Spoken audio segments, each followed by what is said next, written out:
இது காவிரி கரையில் யோகிக்கு வருகிற முதல் ஆலயம். அதை மறந்துடாய். யோகிக்கு பல இடங்கள் ஆலயம் வந்திருக்குது.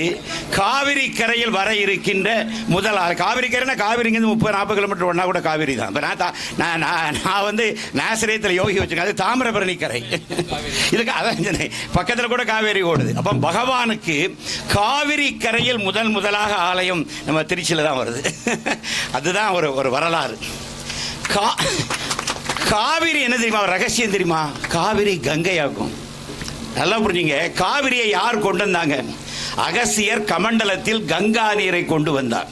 தலைக்காவிரிங்கிற இடத்துல உட்கார்ந்து தவம் செய்தார். தென்னாட்டுக்கு கங்கை வரணும்னு அப்பவே ஆசைப்பட்டுட்டார். தேவேந்திரன் காகமாக வந்து கமண்டலத்தை கவிழ்த்து விட்டான். அப்படி வந்தவள் தான் காவிரி. என் கங்கை தான் இங்கே காவிரியாக வந்திருக்கிறாள். அது மாதிரி யோகிராம் சுரத்குமார் காசிக்கருகே அவதரித்த கங்கா. அந்த கங்கா இன்றைக்கு காவிரியாக இங்கு வந்திருக்கிறார். எனவே காவிரி கரையில் வாழ்ந்தாலும் காவிரியில் நீங்கள் ஸ்நானம் செய்தாலும் அது கங்கா ஸ்நானத்திற்கு இணையானது. அதாவது அகத்தியனுடைய கமண்டலத்திலே வந்த கங்கை தான் காவிரியாக, காகம் விரித்த நதியாக இவ்வளவு தென்னாட்டுக்காக வந்திருக்குது. எனவே நம்ம அரசியல்வாதிகள் தான் இன்னைக்கு கங்கை காவிரி இணைப்பெல்லாம் பேசுறாங்க. கங்கையை அன்றைக்கே கொண்டு காவேரி ஆக்கி விட்டது அகஸ்தியர். அது ஏற்கனவே முடிஞ்சிச்சு. அது முடிந்த வரலாறு. பகவான் அம்மா நிறைய சொல்லுவாங்க. பகவானுக்கும் ஸ்ரீரங்கத்துக்கும் பகவான் தன்னுடைய திரிதரு சுதந்திர காலத்திலே 7 ஆண்டுகள் இந்தியா முழுக்க சுத்தும் பொழுது கிட்டத்தட்ட 6 மாத காலம் சாமி இருந்தது ஸ்ரீரங்கத்திலே. அப்பன் ஐயங்கார்னு ரயில்வேல ஒர்க் பண்ண ஒரு எம்ப்ளாயி. இதை பற்றி பல பதிவுகளை அவர் வெளியிட்டு இருக்கின்றார். எப்போதும் என்றான் என்கின்ற ஊர். அவர் நிறைய பதிவுகள் எழுதியிருக்கிறார். சுவாமி ஒரு குறிப்பிட்ட காலகட்டம் இந்த ஸ்ரீரங்கத்தில் இருந்திருக்கிறார். இந்த பகுதியெல்லாம் அவர் நடமாடி இருக்கிறார். அவர் பாதம் படாத இடமே இந்த காவிரி கரையிலே இல்லை. அப்புறம் காஞ்சி பெரியவர் ஒரு பெரிய வேத சபித்து தஞ்சாவூரில் நடத்தும் பொழுது இந்த காவிரி கரை ஓரமாக அங்கும் போயிருக்கிறார். எனவே இந்த காவிரி கரை ஓரமாக யோகியினுடைய பாதம் பல இடங்களிலே பட்டிருக்கிறது. பகவான் பாதம் பட்ட இடங்களிலெல்லாம் இன்றைக்கு ஆலயங்கள் வந்து கொண்டே இருக்கின்றன. அதுதான் இதில் இருக்கிற சிதம்பர ரகசியம். இப்போ சுவாமி ஒரு நாள் இரவு ஒரு இடத்துல தங்கினார்னா அந்த இடத்துல ஒரு ஆலயம் வரும். ஓர் இரவு தங்கினாலும் அந்த இடத்துல ஒரு ஆலயம் வருது. இப்போ பல ஆலயங்களுடைய சூட்சுமத்தை பார்க்கும்போது அது ஒரு காலத்தில் பகவான் நடந்த இடம், நடமாடிய இடம், சிறிது நேரம் விஸ்ராந்தி எடுத்த இடம். இந்த இடத்துல ஒரு விஷயத்தை சொல்லிடுறேன். குரு ராகவேந்திரர் 100வது வயதில் அவர் சொல்லிட்டு சமாதியில் உட்கார்ந்தார். அப்ப திம்மண்ணாங்கிற அவருடைய சிஷ்யர், அவர் அன்னைக்கு ஒரு பெரிய திவான், அவர்கிட்ட அங்கிருந்து 25 கிலோமீட்டர் தொலைவில் உள்ள ஒரு இடத்துல இருந்து அந்த பாறையை உடைச்சி எனக்கு பிருந்தாவனம் செய்யணும்னு சொல்றார். திம்மண்ணா அதை மாதிரி செஞ்சுதாருங்க. எல்லாரும் மந்திராலயம் போயிருப்பீங்க. மந்திராலயம் நம்முடைய துங்கபத்ரா நதிக்கரையில் இருக்கு. அங்கே பூரா பாறை தான். அவருடைய மந்திராலயம் இருக்கிற இடம் முழுக்க பாருங்க கரும் பாறைகள், அருமையான பாறைகள் இருக்கும். அப்ப திம்மண்ணாக்கு கடைசியில் ஒரு டவுட். கடைசி அந்த சமாதி முடிகிற இடத்துல எனக்கு ஒரு சந்தேகம், ஐயா கேட்கலாமான்னு கேளுங்கன்னு கேட்கிறார் ராகவேந்திரர். இங்க சுத்தி எவ்வளவோ கல் இருக்கு இந்த துங்கபத்ரா நதிக்கரையில். எதுக்கு 30 கிலோமீட்டருக்கு அங்கே இருந்து அந்த பர்டிகுலர் ஊர்ல இருந்து அந்த பர்டிகுலர் பாறையை சொல்லி எடுக்க சொன்னேன்னு அப்ப சிரிச்சுட்டே ராகவேந்திரர் சொன்னார், திரேதா யுகத்தில் ராமச்சந்திர மூர்த்தி சில வினாடி பொழுது இந்த பாறையிலே விஜ்ராந்தி எடுத்தார். அந்த பாறையில் தான் இவனுக்கு ஒரு பிருந்தாவனம் செய்யணும் என ராகவேந்திர வெளிப்பாடு. அதில் ஒரு மிச்ச கல் வரும். அந்த கல்லை எதிர வைங்க, அதில் ஆஞ்சநேயர் இருப்பார். நீங்க இன்னைக்கு மந்திராலயம் போனீங்கன்னா அந்த ராகவேந்திரனுடைய பிருந்தாவனத்துக்கு எதிர ஒரு பெரிய கல் தான் சாத்தி வச்சிருக்கும். அதில் ஒரு ஆஞ்சநேயரை அவங்க வழிபட்டு இருக்காங்க. எங்கெல்லாம் ராமநாமம் ஒலிக்கிறதோ அங்கெல்லாம் ஆஞ்சநேயர் வந்துருவார். எனவே இதை வந்து நான் சொல்லலை, மாதாஜி கிருஷ்ணாபாய் ஆனந்தாசிரமத்தில் சொல்லி பழைய விஷன் பத்திரிகையில் அந்த செய்தி அப்படியே பதிவாயிருக்கு. இதை நான் எங்கிருந்து எடுக்கல. மாதாஜி கிருஷ்ணாபாய் ஆனந்தாசிரமத்தில் சொல்லி விஷன் பத்திரிகையில் வந்த செய்தி. குரு ராகவேந்திர. அப்போ ஞானிகளுக்கு என்ன தெரியுது? இங்க இருக்கிற ஒரு மண்ணும் கல்லும் எவ்வளவு பவித்திரமானதுங்கிறது தெரியுது. இப்ப பகவான் ஒரு முறை சொன்னார், எங்கள் குமரி மாவட்டத்திலே சுசீந்திரன் ஒரு இடம் இருக்குது. அதுக்கு பக்கத்தில் இப்போ ஆசிரமம்னு ஒரு ஊர் இருக்கு. இதை பற்றி சுசீந்திரம் ராஜலட்சுமிங்கிற அம்மா வரும்போது கேட்டார். அவங்க சுசீந்திரம் போயிட்டு வராங்க. சுவாமிகிட்ட வந்து, பகவான் சுசீந்திரம் போயிட்டு வந்தேன், சுசீந்திரத்தினுடைய என்னமா சிறப்புன்னு கேட்குறாங்க. அங்கே தானுமாலையன் கோயில் இருக்குது, பெரிய ஆஞ்சநேயர் இருக்கிறாரு அப்படி சொல்லி இந்த சுசீந்திரத்தில் உள்ள பெருமைகளாம் சொல்கிறாங்க. அப்போ சுவாமி சொல்கிறாரு, சுசீந்திரம் பக்கத்தில் ஆசிரமம்னு ஒரு இடம் இருக்கு, உனக்கு தெரியுமான்னு கேட்குறாரு. இந்த அம்மாவுக்கு தெரியாது. நீ சுசீந்திரம் சொல்லலாம், அந்த ஊருக்கு மருமகா தான், அது என் மாப்பிள்ளை ஊர், இவங்க ஆக்சுவலி சென்னை. அப்போ சுவாமி சொல்றாரு, நெக்ஸ்ட் டைம் போகும்போது you search, there is one village named Ashram, there is one tank, அந்த டேங்க்ல தான், அங்கதான் அத்திரி மகரிஷியுடைய ஆசிரமம். அங்கே வந்து அனுஷியா தேவி டெய்லி அந்த டேங்கில் இருந்தால் தண்ணி எடுத்துகிட்டு வருவாங்க. You go and check whether the tank is intact or not. அந்த டேங்க் அந்த குளம் பத்திரமா இருக்காங்க நீ பார்த்து வந்து எனக்கு சொல்லுன்னு சொல்கிறாங்க. The beggar has gone there in 1964 and he took rest in one night on the banks of that டேங்க்னு சுவாமி சொன்னார். திரும்பி சுசீந்திர ராஜசிம்மம் அங்கே வர்றாங்க. அது இன்னைக்கு இருக்க ஆசிரமம் என்னுடைய அண்ணி ஊர். அது எனக்கு ஒருவேளை என் உறவினர்கள் வாழ்கின்ற ஊர். அது அந்த ஊர் ஆசிரமருக்கு நானும் செல்லமாக கூட இப்போ போயிட்டு வந்தோம். அந்த ஆசிரமத்தில் அந்த டேங்க் இருக்குது, எல்லாமே இருக்குது. எப்போ பாருங்க, அத்திரி மகரிஷி அனுஷியாவும் தவம் பண்ணனா வேத ரிஷிகளுடைய காலம். அவங்க இந்த இடத்துல தவம் பண்ணியிருக்காங்கிற உண்மையை பகவான் சுசீந்திர ராஜலட்சுமிகிட்ட வெளிப்படுத்துறார். இப்போ மகாத்மாக்களுக்கு தான் தெரியுது இன்னைக்கு இருக்கிற ஒரு குளம், இன்னைக்கு இருக்கிற ஒரு கல், இந்த மண், இதுக்கு என்ன சிக்னிஃபிகன்ஸ் இருக்குங்கிறத அவர்களுடைய ஞான திருஷ்டினால அவங்களால தான் சொல்ல முடியுது. அது மாதிரி இந்த முள்ளியூர் இந்த இடத்த பகவான் தேர்ந்தெடுத்திருக்கார். முள்ளி கரும்பூரை பகவான் தேர்ந்தெடுத்திருக்கிறாரு. அது வயலூருக்கு பக்கத்தில். ஏன்னா அருணகிரிநாதரே அண்ணாமலையிலேருந்து வயலூருக்கு வான்னு கூப்பிட்ட முருகன் இருக்கிற இடம்ல அது.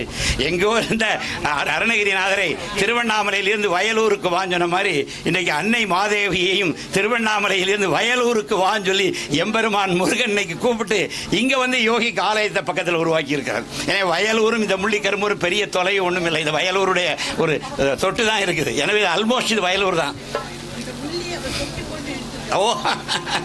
அதனால ஒரு பவித்திரமான நாளில், ஒரு பவித்திரமான பூமியில் ஒரு பவித்திரமான நிகழ்ச்சி நடக்கின்றது. ஏகாம்பரம் அம்மா கூட்டுறாங்க. ஒரு பவித்திரமான நாள், பவித்திரமான இடம், அதில் ஒரு பவித்திரமான நிகழ்ச்சி நடக்குது. அதை செய்து வைக்க பவித்திரமாக நம்முடைய அன்னை மாதேவி அவர்கள் வருகை தந்திருக்கிறார்கள். This is the beauty. இதுதான் பியூட்டி ஆஃப் திஸ் டே. இந்த நாளினுடைய மகத்துவம் இதுதான். இதை நாம் உள்வாங்கிக் கொள்ள வேண்டும். நண்பர் ஏகாம்பரத்தினுடைய நீண்ட நாள் கனவு இது. ரொம்ப காலம் அவர் கரூரில் நாங்கள் கும்பாபிஷேகம் பண்ண நாள்லேயே எங்களுக்கு இதே மாதிரி திருச்சியில் ஒன்று வரணும்னு சொல்லி அவரும் ரவீந்திரனும் அப்போவே ஒரு 10 வருஷத்துக்கு முந்தைய என்கிட்ட சொன்னாங்க. அந்த நாள் இன்றைக்கு தான் மலர்ந்திருக்கின்றது. எனவே நம்ம எல்லோரும் அம்மா இன்றைக்கு அழகா இந்த துவங்கி வைக்க இருக்கின்றார்கள். அதில் எல்லோரும் பங்கு கொள்வோம்.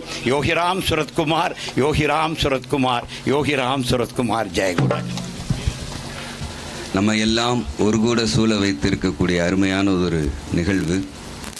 பகவான் மரியாதைக்குரிய விசிறிசங்கர் ஐயா சொன்னது போல் பகவான் பாதம் பெற்ற இடமெல்லாம் அவருக்கு ஒரு சேத்திரம் உருவாகும் என்று சொல்லியிருக்கிறார். அறுபடை வீட்டு முருகனுக்கு என்றாலே அது அறுபடை வீடு. அறுபடை வீடு தான் முருகனுக்கு பெருமை. முருகன் குடியிருக்க இடமெல்லாம் அறுபடை வீடு. ஆனால் முருகனுக்கு பிடிச்ச ஒரு தலம் இருக்கு. முருகனுக்கு பிடிச்ச ஒரு தலம் இருக்கு. முருகனே சொன்னது அருணகிரிட்ட, அறுபடை வீடும் எனக்கு வீடாக இருக்கு, ஆனால் எனக்குன்னு பிடிச்ச ஒரு தலம் வயலூர் முருகன் தான். பகவானுக்கு உலகமெங்கும் எத்தனையோ சேத்திரங்கள் வரலாம், நாமாலயங்கள் வரலாம், சமிதிகள் வரலாம். ஆனால்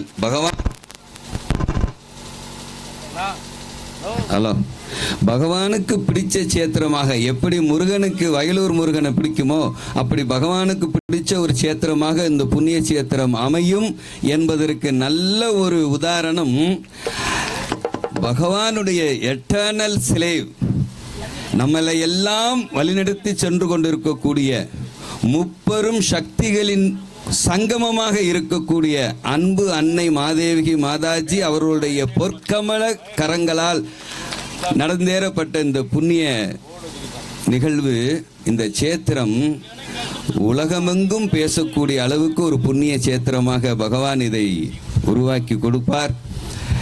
இதற்கான கைங்கரியங்களை ஈடுபடுவதற்கு யார் யாரையெல்லாம் பகவான் இங்கே அழைத்து வருவார், நியமித்திருக்கிறார் என்பது நம்முடைய அறிவுக்கு எட்டாது.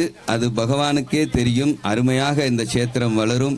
ஏன் அப்படின்னா ஒரு குரு கிருபை ஒரு இடத்துல இருக்கு அப்படிங்கிறதுக்கு நல்ல உதாரணம். நல்ல நல்ல விஷயங்கள் அது ஆரம்பிக்கும் போது சில தடைகள் வரத்தான் செய்யும். பகவான் சோதிக்காம கொடுக்கவே மாட்டார். அவர் அருமையாக உணர்த்தக்கூடியவர். பகவான் சோதிக்க ஆரம்பிச்சிட்டார் அப்படின்னா என்ன அப்படின்னா, கேட்டோடனே கொடுத்துட்டார் அப்படின்னா அவர் நம்மளை ஒரு எட்டை வச்சிருக்காருன்னு அர்த்தமா. அவர் நம்மளை சோதிக்க ஆரம்பிச்சிட்டார் அப்படின்னா நம்ம ஃபைலை அவர் கையில் எடுத்துட்டார்னு அர்த்தம். அப்போ திருச்சி சேத்திரத்தில் அவர் இந்த ஃபைலை அவர் கையில் எடுத்துட்டார். அதனால அந்த சோதனையெல்லாம் அவரே சாதனையாக்கி அங்கே வந்து கொலுவீற்றிருந்து அருள் பாலிப்பார். நான் உள்ள நுழையும் போது என்னை அருமையாக ஈர்த்த அந்த வரிகள் பகவான் ஆசிரமத்தில் எப்படி இருச்சோ அதே வரிகள் இங்கே உள்ளே நுழைபவர்கள் வெளியே செல்லும் போது வெறுங்கையோடு செல்வது அல்ல. எப்பேற்பட்ட அந்த வார்த்தைகள்! அதற்கேற்றார் போல் என்னுடைய அன்பு அன்னை, நமக்கெல்லாம் அன்னையாக இருந்து அருள்பாலிக்கக்கூடிய மாதேவிகி மாதாஜி அவர்களுடைய அந்த பொற்பாதங்கள் பதிந்த இடம் என்றுமே லட்சுமி கடாட்சமாக இருக்கும், சரஸ்வதி கடாட்சமாக இருக்கும், காமாட்சி கடாட்சமாக இருக்கும். அதில் எந்த விதமான ஐயப்பாடும் இல்லை.